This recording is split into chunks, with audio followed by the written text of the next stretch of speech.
Sergio Reolon, nei giorni scorsi è stata predisposto il testo del cosiddetto manifesto delle Alpi, che vuole essere una carta strategica per il futuro, per l'immediato futuro che riguarda l'arco alpino. Di cosa si tratta in particolare?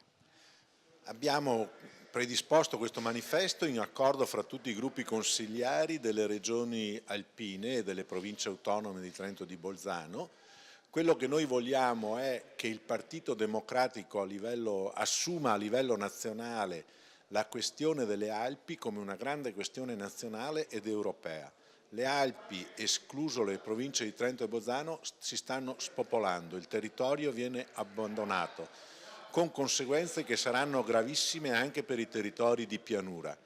Quindi bisogna immediatamente intervenire perché le Alpi rimangano abitate. Noi abbiamo fatto una serie di proposte con questo manifesto, dall'autogoverno dei territori alpini alla necessità di prevedere sgravi fiscali per le imprese che vanno a insediarsi in montagna, gli aiuti all'agricoltura, un servizio civile per fare interventi di manutenzione del territorio montani, la realizzazione di una strategia macro-regionale a livello europeo, cioè di una visione dell'Europa di tutto l'arco alpino, come si fa già per il Danubio, come si fa per altre realtà.